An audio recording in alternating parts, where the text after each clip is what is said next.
We are back on Kababayan Today. My name is Gitanji, coming to you from Los Angeles, California.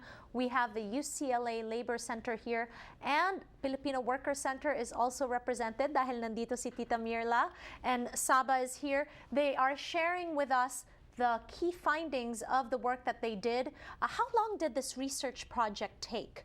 Saba? The actual implementation of the survey went from October to January, so it was a couple of months, but to design it, it took us about a year, even before that, and then to compile the findings, so about a year and a half total. Okay, and we're sharing them with our kababayans today. Domestic work has become a core part of Californians' lives, right? Let's talk about what you found.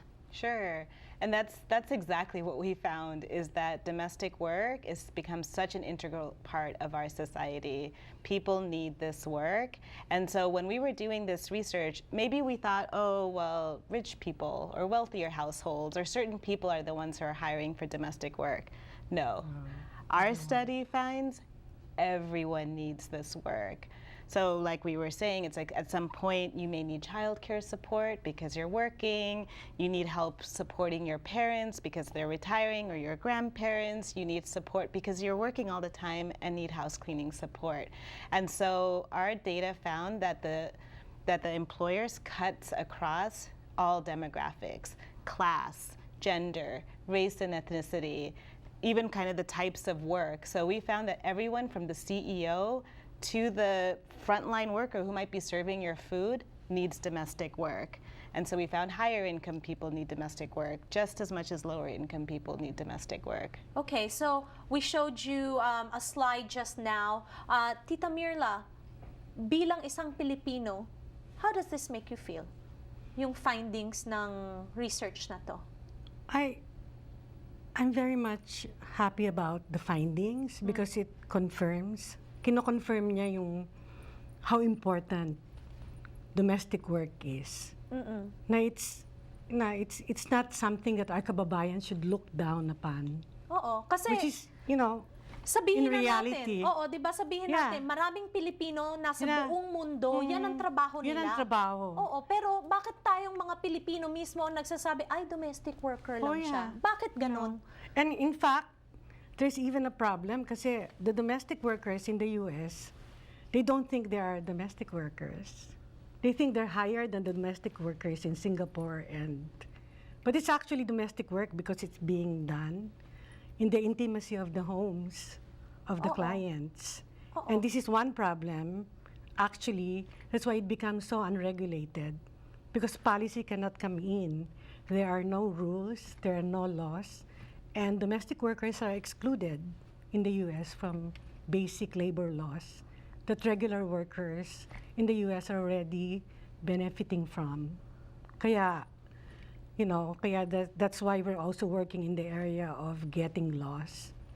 Okay. Tita Mirla, when you were working as a caregiver, naka-experience ba kayo firsthand ng maltrato sa inyo? Of course. Yeah. Out of 30 clients, I would say there were only 3 who were really nice. So you mean to say out of 30, 27 of those employers would not minaltrato kayo? They would not treat you well because there are no laws that guide this kind of employment.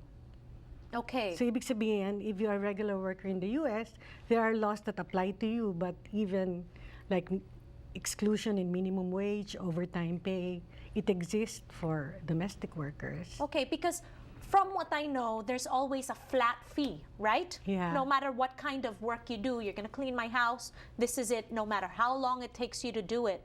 What can you say about that, Saba? From our study, it happens all the time. So 77% of the employers pay some kind of flat fee, not an hourly rate. So even though domestic workers should get paid minimum wage, they should get paid overtime, when you're paying a flat fee and then you're not really coordinating that with the amount of hours that the person is working, then that can open up the possibility of people getting paid less than minimum wage, violating labor laws, not paying for overtime. And it's the structure of the industry. It's people's homes, and they're not thinking about their home as a workplace. And so it lacks standards the lack of standards becomes very normalized. Like nobody thinks about like, I should be setting up a contract when I'm hiring somebody. You mean a contract for someone to clean your house? Absolutely. Absolutely. Okay. These are the things that need to change. How is it going to change? We'll find out about that when we return here on Kababayan Today as we discuss more key findings from the UCLA Labor Center's research project. We'll be right back on Kababayan Today.